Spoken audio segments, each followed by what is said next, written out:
how's it going, guys? It's Flint here from Backyard Blasters.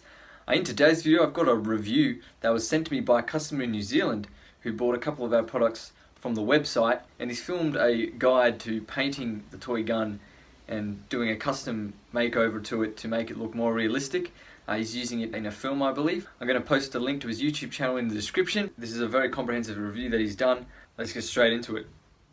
Hey guys, my name's Thomas, and in this tutorial I'm going to be showing you how to paint the M1911 from Backyard Blasters, and basically show you how to make it for props and cosplay. So here we go.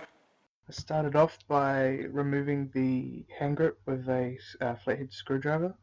It comes off pretty easy. Then you want to remove the glossiness with some sandpaper, so I just sanded it down for a little while with a lower grit sandpaper so it's not too coarse. Now you want it to have a smoother finish so it looks good when you paint the gun. And next you can sand down the seam. You might want to do this if you don't want to fill it with bog filler or Mod Podge. You can just sand it down and it'll look relatively flat. And just make sure that you sand down all of the flat surfaces, just anywhere that's glossy, in between the trigger guard and all that sort of area. Also, even though the hand grip area underneath the actual hand grip is going to be covered up, you might want to sand it down just so if you're going to glue it down, the glue will adhere better.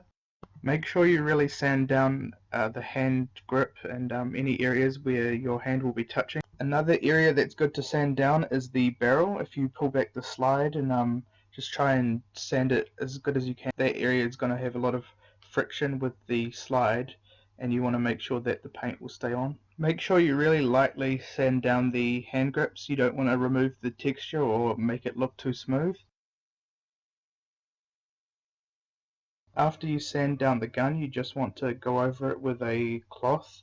A multi-fiber cloth is probably best, and you just want to clean off any dust from sanding.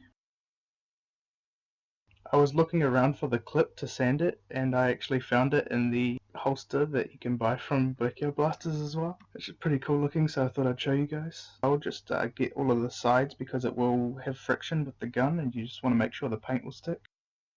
Now moving on to the spray painting, you should usually start with primer. It's just going to adhere best to the gun and it will help the other paint stick over the top of it.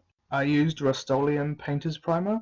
It's really good for props. How I spray paint my props is I hold the can about 20 to 30 centimeters away, and you do short bursts with the paint, and make sure that you don't hold it in one area for too long. You just want to do swift motions across the area that you're painting. I should also mention, make sure you wear a protective mask while you're spray painting, because you just don't want to breathe in the fumes. And always spray paint in a well ventilated area, preferably outside. What I like to do sometimes is get the outer areas first with the spray paint and then go over the larger area in the middle. Also, you might want to wear a glove, especially if you're going to be handling the object that you're painting. The bog filler that I used is a two-part thing, so you mix the two parts and then it starts reacting, and you want to apply it as quickly as possible before it hardens. If you don't want to use bog, or you just don't have access to it, then you can use Mod Podge, which is easier to find. You can find it in craft stores and stuff like that. Some people like Mod Podge better because you don't have to sand it down afterward. You just smooth it out as you apply it and then it sets as it is. Here I just went over all of the seams and I filled in some of the screw holes just to flatten everything out and make it as realistic as possible. Make sure you seal any seams that are going to be showing, including at the bottom of the clip. You just want to cover everything up so it's flat. After leaving the bog to set for a few minutes, you just want to go over it with some sandpaper and smooth it all out. And this is a feature that I really like with bog, is that you smooth it out yourself afterwards, so you get the cleanest result possible. If you intend to paint the bullets, then make sure you sand those down as well. The tip is actually rubber, so you can't really sand that, but make sure you sand all the plastic. Now here you see me spray painting in a spray booth which has a vacuum at the back, and it's really good for if you need to paint indoors. I actually rested the gun on a piece of paper so I could turn it as I was spray painting, This meant that I could get around all of the sides in one go. When I spray painted the bullets, I put them on a piece of paper with some tape and set them upright so I could get around them and move them on the paper, and they'd all get an even coat. If you're spray painting small objects like the bullets, you want to have something to hold them in place so that they don't blow away when the spray paint hits them. As you can see, I did the same paper thing with the clip, which is really handy. After the bullets are dry, you want to lie them on their side so you can spray paint the bottom of them. After the spray paint dries, you want to hand paint the bullets. I used Rub and Buff, which is a wax-based paint, and it's really good for a metallic finish. It looks really awesome once it's dried.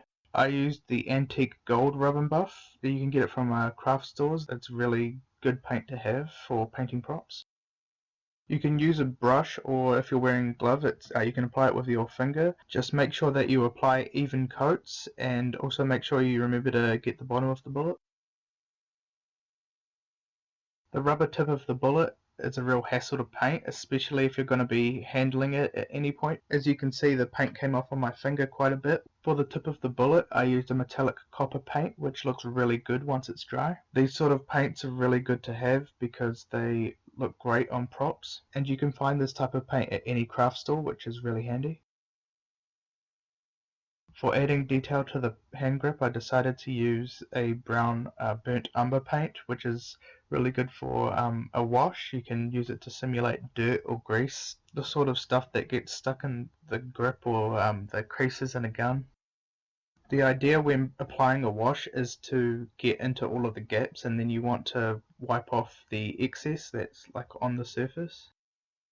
If the surface paint isn't coming off when you're wiping it, you just want to wet the cloth you're using a little bit and then try wipe over it again. You just want to water down the paint so you can get it in all of the gaps and any place that would build up dirt and stuff. The paint brand that I mostly use is Reeves. It's easy to find in New Zealand at most craft stores. All you need to do is just get some paint on the brush, and then you want to dry it off on a paper towel or something just to get as much of the paint off as possible, so then you can apply it really lightly to the surface of the hand grip. Make sure not to apply it on too thick. Have in mind what sort of colour and what finish you want, so you can adjust if you want to apply the coat thicker or lighter, depending on the finish that you want. You may want to apply a wash to the gun, but it's not really necessary and it doesn't show that well on the black surface of the gun. I attempted it anyway and found that it didn't really show up well. After you apply the wash, you just want to let it dry for a few seconds and then get like a multi-fiber cloth and just wipe it down, or you can even use a paper towel. For dry brushing the gun itself, I used Silverleaf Rub and Buff, which was really good. It just gives a nice metallic finish, makes it look like some of the paint of the gun has scraped away and revealed the metal underneath. How I dry brushed my gun is that I made sure the bristles of the brush were spread out, and then I applied it really lightly across the edges where it would scrape or get worn over time. What I did next was fill in the part at the top of the slide where the shells are ejected after firing a bullet. So I just completely filled that in with silver paint. This area of the gun is meant to be indented. If you go over the edges a little bit, it might ruin that effect. So you just want to go over it again with some black paint around the edges and make sure it looks smooth. You can go a little bit overboard with painting the clip because it does get scraped a lot sliding in and out of the gun, so it'll look quite natural. When you're finished painting the gun and you're at a place that you're happy with it, then you want to put the hand grips back on and just take a good look at it and see what you think. Check how it looks on camera if you are using it for a film like I was. As you can see, the slide and the clip still work and they don't get scratched too much. Overall, I'm really happy with the gun and I quite like how it turned out. I didn't record this on camera, but you might want to go over it with a semi-gloss clear spray paint to seal the paint, and this will protect it from wear and scratching so you don't lose the paint that you've spent time applying to the gun. Thank you for watching. I had a great time painting this gun, And if you want to see more, I actually do have the revolver from Backyard Blasters, which I'd be happy to paint next. I've got a lot of spare time coming up, so yeah, I did want a project to work on. Just let me know in the comments below. Anyway guys, thanks for watching. Thank you Thomas for sending the video over. Be sure to check out his YouTube channel in the description below. We'll see you guys in the next one.